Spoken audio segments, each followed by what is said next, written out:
Hey guys, Miner Ma here. Are you a new gold miner?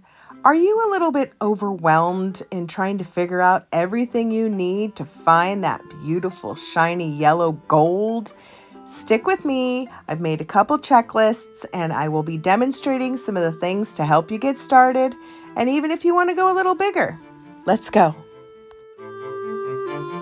So if you're new, you may not know that prospecting and mining are two different things. When you prospect, you're actually looking for where the gold is. You don't need a full setup, you just need the basics. And I have labeled this what you need to gold pan level 1 for prospecting. The first thing that you need is a good attitude. If you have a good attitude, you're more likely to find gold. Sometimes we get discouraged when we don't find gold. So try to always remember that this is fun. You get to dig in the dirt like when you were a kid. So try to keep that in mind. I would recommend is a good backpack, as you could see here. I suggest a backpack that is meant for a sport that has a ball. See how wide this backpack is, how you can fit everything in there, and you'll see everything I need right in here. It can fit pans, it can fit a chair, it's got my mining equipment, it's got big pockets. I've got so many things going on in this one bag. So that would be my first suggestion. Second, a pan. I always take 2 with me, and then I take a classifier. Now, you want to classify your material. If you don't want to carry a bucket and you just want to go just with a backpack, you can classify this right into your pan. It's meant to be quick and easy, and they all stack together like that. Next, you're going to need a scoop or a shovel, but you can use anything. I mean, you could use an old spoon from the 99-cent store. This is like a dog's scoop. Any old type of scoop or shovel will do. You could run with this type of little shovel. This actually does fit in my backpack. I do like to work with the long shovel. I use it as a walking stick. And if you ever come across any animal, it's good to have a big sharp instrument. Next, you're gonna need a snuffer bottle. And what I do is I keep all of my cleanup items in this. This is a snuffer bottle. So if you're new to gold mining, it's got a tube. So when you're trying to get all your gold out of your gold pan, it'll put all of the gold into here so that you don't lose your gold, or you can pan that out later. So that's necessary. So going back into my little, what I call my little cleanup bag, I have my gold vials. Now I got this at a gold show. I think I got this at the Quartzsite Gold Show. You don't have to get it in pink, but a girl's got to try. And so these just carry your gold vials. There's some things a lot of people like to get plastic because this can break, like let's say you fell on it or something, or you're around kids or something. But I like this because it just keeps them all in there. And this is what I keep all of my cleanup stuff in this little pouch. Okay, you can see here I do have a bucket. You don't have to mine with one. I suggest it. It's also good as a chair if you need it to be. Okay, I carry gloves with me because, there's fish hooks and glass and whatnot. Sometimes I barehand it. I kind of love barehanding it, but, it's always good to have a good pair of gloves. An eye loop. Again, in my little cleanup thing, I have this cute little eye loop. So that completes level 1 of everything you might need just to start. Okay, now we're going to talk about what you need for level 2 prospecting. You need everything from level 1, basically, everything we went through. And then a pickaxe and a rock hammer. So what I love about this backpack is that it's got these big pockets on the side, and then you'll see how it's got like these little bungees on the side. So I just bungee my stuff in. Rock hammer. You can get these at Harbor Freight. You can get them at most local hardware stores. And then I have my pickaxe. If you're going to be doing this, I suggest getting like a metal detecting pickaxe. See here, this is a magnet. It's actually a rare earth magnet. And what that's going to do is that can pull all the iron out. I've had this thing forever. They're a little bit on the spendy side. You know, you're going to spend at least probably around 50 bucks for it. You don't need to have one with the magnet. You can carry your own magnet, but I highly suggest something that's burly like this. A sucker tool. I happen to love this one. There's all kinds out there. This one's really old. I need a new one. Look, it's all broken.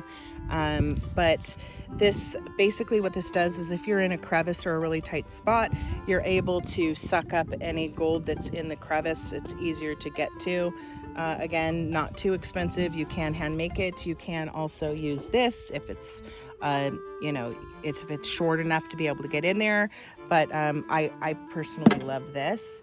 Another thing I like to work with is a toothbrush or paintbrush. These are great tools to have because what you're going to do is, let's say that you're trying to clean out the bedrock, right?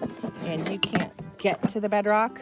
So you put a spoon or something there and you sweep it in there, or you use your toothbrush and you get it in there so that you're able to get the stuff that's on the bedrock and really clean that stuff out so that you're not missing anything. Crevicing tool. So you'll see on this end here, it's like a scoop so that you could scoop out what's in the crevice. And then this kind of breaks it all apart. Again, you can make this. I've seen a long screwdriver that's just been bent over to be able to scoop things out. You don't have to spend a ton of money. You can just home make this stuff, you guys. Bungee and rope. So here I keep my bungees and my rope. I also have a little tie down from Harbor Freight. I have used this. You've actually probably seen a video of me where I am kind of slightly rappelling down. There's always a reason to need rope. Turn your bucket upside down and sit on that. What I do is I run with this. This is just from like Big 5, I think. It opens up and then you have a chair to sit on it. It's kind of nice so that you can relax. And a magnet. Now you don't need one, but I suggest you get one. You don't have to buy a gold magnet. And this is a gold magnet. So what happens is when you get over your black sands, this will remove your black sands and then you'll be able to dump them out. So it makes it easier to pan. Now another solution to this, if you don't want to buy this or you don't have this around, is just to take a magnet and like a piece of plastic. You put the plastic over the magnet, you use your magnet, and then you remove the plastic and it makes all the black sands fall away. But they're cheap and well worth the investment. Okay, now these, they are not on my list. Some of you might make fun of me, and that's all right. It's fun. This is a dowsing rod or dowsing rods. This is made out of copper, and you don't have to use copper. You could use old coat hangers. They work. They work for me anyway. And it's just kind of fun. It's fun to play with if you want to try to seek gold or load or whatnot from the. And that's everything from level 2 that you will need. We're going to go on to level 3, and then we're also going to do home prospecting. So let's get that one in. Okay, for what you need for level 3, this is more your mining gold, right? You found a hot little streak and you want to process a lot of material and you want to do it quickly. So you're going to need everything from level 1 and 2, and then you're going to need a sluice box or a high banker, another bucket for cleanup. I suggest a broll, of which I'll show you here. This is when you're mining. This is when it's like time for the big guns. Okay, so let's talk about your home setup. This is level 4, and you need everything from level 1 and a panning trough. Now, these are the cheapest way to go. It's a cement mixer trough. You can get them at any local hardware store. I've been known to do it in a wheelbarrow, the kitchen sink if my fever's really bad that day.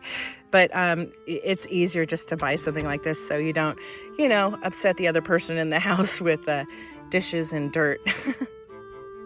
Okay, so this is my recirculating sluice. It's by Royal Manufacturing.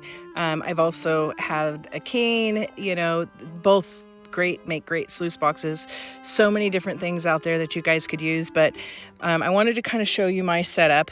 What I like about the backpacking sluice is that you could put the header box on it and you can run it, or you could put this on it and take it to the stream, which you guys have seen me do in the past, or just run it without the flare. That works too.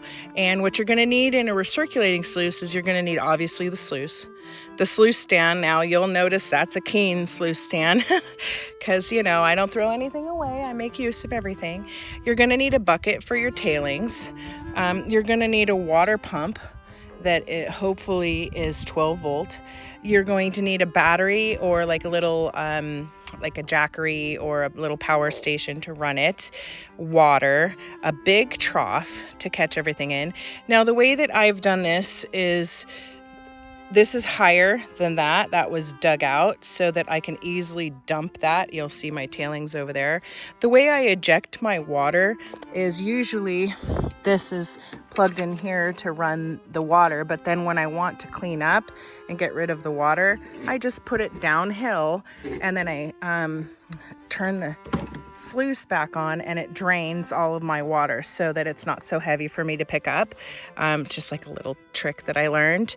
And then that's it for that. Another thing I wanted to show you as far as gravity goes. So this is our big water container.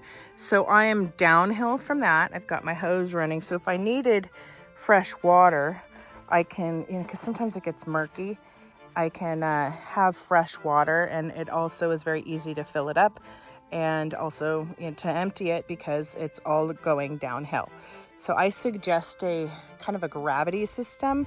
It works for me, and hopefully it will work for you too.